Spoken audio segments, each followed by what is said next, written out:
ગાંધીનગર વિધાનસભા ખાતે પ્રાકૃતિક ખેતી પરિસંવાદનું આયોજન કરાયું। રાજ્યપાલ આચાર્ય દેવવ્રતના હસ્તે પ્રદર્શન ખુલ્લું મુકાયું। સંવાદમાં મુખ્યમંત્રી, નાયબ મુખ્યમંત્રી અને મંત્રીઓ તેમજ ધારાસભ્યો પણ જોડાયા।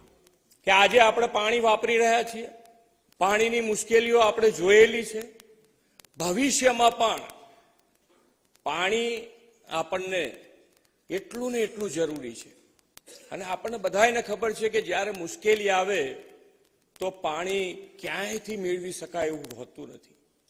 તો આજે પાણી જે વાપરીએ છીએ એનો વાંધો નથી, પણ પાણી બચાવવું એ પણ એટલું જ અગત્યનું પરિબળ છે।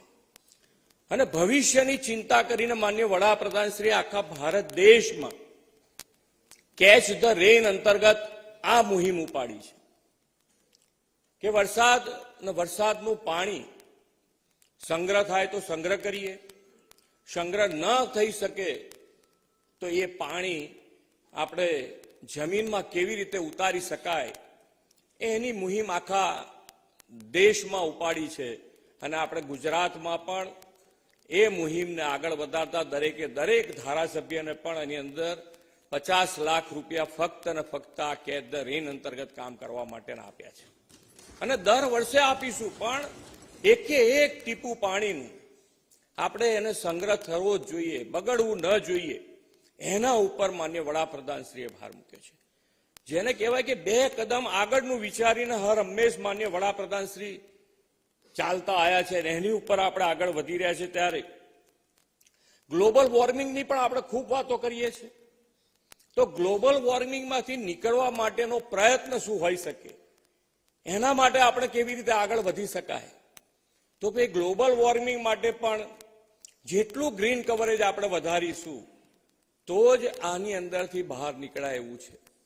તો ગ્રીન કવર વધારવા માટે પણ સંવેદના સાથેનો કાર્યક્રમ જન સુધી પહોંચાડ્યો છે અને એ છે એક પેડ માં કે નામ। એટલે દરેક જણ જ્યાં જગ્યા મળે તેને જેવી રીતે એક ઝાડ ઉછેરી શકાય એ રીતે ઉછેરે તો મને લાગે છે ત્યાં સુધી આ ગ્લોબલ વોર્મિંગમાંથી પણ આપણે બહાર નીકળી શકીએ। એટલે હંમેશા એક બીજી પણ એક કહેવત છે ઇંગ્લિશમાં કે prevention is the better than cure. એટલે માનનીય વડાપ્રધાન શ્રી હેલ્થ ઉપર આ બધા જ પરિબળો આપણા હેલ્થને અસર કરતા છે અને એમણે આયુષ્યમાન કાર્ડ કાઢીને તો કેટલાય કુટુંબોને માંદગી પહેલા એટલું પાવરફુલ જેને કહેવાય કે આ કાર્ડ છે કે કેટલાય પરિવારો નિશ્ચિંત થઈ ગયા છે કે હવે કોઈ તકલીફ જીવનમાં નહીં આવે। એટલે કહેવાય કે જેને કહેવાય માંદગી પહેલા એમને આ ક્યોર કરી દીધા છે એવું કહી શકાય કે ભાઈ આજે માનસિકતા એમની મજબૂત થઈ ગઈ।